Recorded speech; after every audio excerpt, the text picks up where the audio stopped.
Você está ouvindo os Viewpoints do Place Cloud. Pesquisadores contam histórias de lugares em diferentes partes do mundo. Para obter a experiência multimídia completa e apoiar os criadores, visite placecloud.io.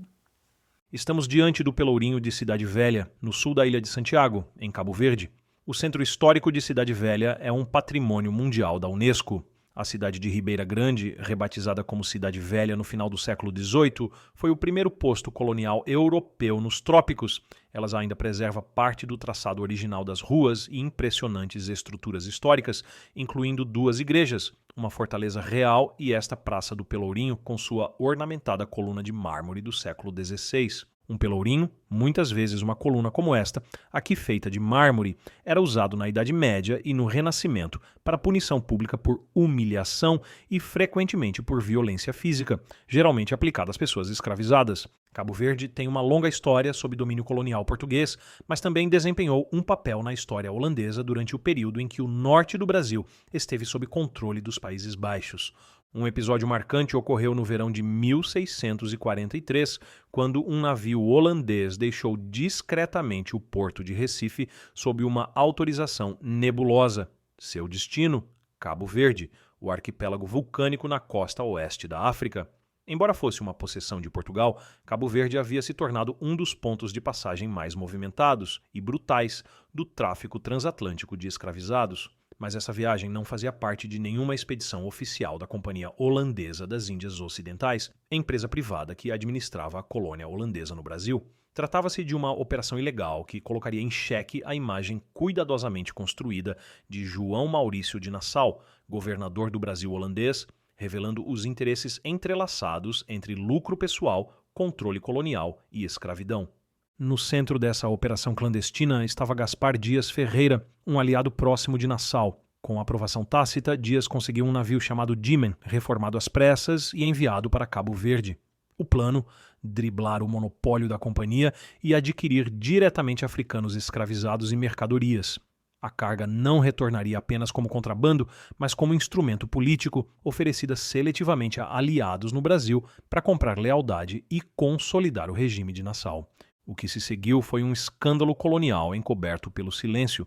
Cabo Verde há muito era um eixo estratégico do tráfico atlântico. Pessoas escravizadas trazidas do continente africano eram mantidas, vendidas e reencaminhadas do arquipélago às colônias portuguesas nas Américas. Para os holandeses, controlar o fornecimento de africanos escravizados vindos de Angola e da costa oeste africana era essencial para manter a economia açucareira do Brasil, mas a Companhia das Índias Ocidentais havia proibido estritamente o comércio com Cabo Verde, especialmente por parte de particulares.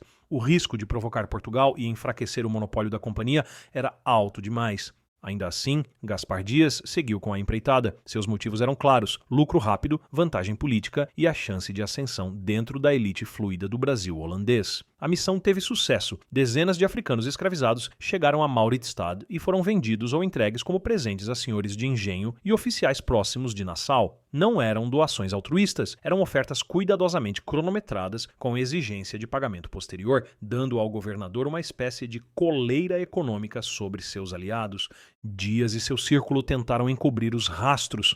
Os escravizados foram escondidos em plantações, misturados a outros recém-chegados e registrados falsamente como vindos da Bahia. Mas fissuras começaram a aparecer. Alguns declararam abertamente que vinham de Cabo Verde. Outros carregavam marcas físicas que revelavam suas origens e que não podiam ser apagadas. Os diretores da companhia tomaram conhecimento do contrabando, mas decidiram não tornar o caso público. Investigações oficiais foram adiadas ou suavizadas, e Nassau nunca foi formalmente acusado. Ainda assim, o episódio aprofundou a tensão entre o governador e a liderança da companhia, que já havia rejeitado sua proposta de unificar Angola e Brasil em uma estrutura colonial conjunta. Temiam que juntar a fonte da mão de obra escravizada, África, com o destino Brasil, sob um único comando, daria a Nassau poder demais, e a operação de contrabando confirmava seus piores temores. Nassau é frequentemente lembrado como o príncipe humanista, patrono das ciências, da tolerância e das artes no Novo Mundo. Sua corte em Recife acolhia naturalistas e pintores, e seu governo foi por muito tempo exaltado como moderado, mas a história da expedição a Cabo Verde e outras semelhantes revela uma imagem mais contraditória. Ele presidiu, lucrou e utilizou politicamente a escravidão. A conexão com Cabo Verde revela que até seus gestos mais generosos estavam enraizados em coerção, sustentados por esquemas financeiros e ligados a uma estrutura mais ampla de dominação. Longe de ser uma exceção, Cabo Verde era uma artéria oculta do corpo colonial holandês, proibida, mas pulsando com lucro, negada, mas indispensável. Cabo Verde não é apenas uma nota de rodapé geográfica na história do Brasil holandês, é uma lente que nos permite ver os mecanismos informais do Império, a margem entre política oficial e ambição privada, e as formas pelas quais até os governantes mais iluminados estavam implicados na engrenagem da escravidão. À sombra dos engenhos de açúcar e atrás das fachadas das cortes principescas, navios como o Diemen revelam uma verdade mais profunda. O poder colonial muitas vezes navegava sob bandeiras falsas. Após a expulsão dos holandeses do Brasil, Cabo Verde permaneceu sob o domínio colonial português até 1975, alcançando sua independência após a Revolução dos Cravos, o golpe militar de 1974, que finalmente pôs fim ao Império Colonial Português. O Centro Histórico de Cidade Velha foi reconhecido como Patrimônio Mundial da Unesco em 2009.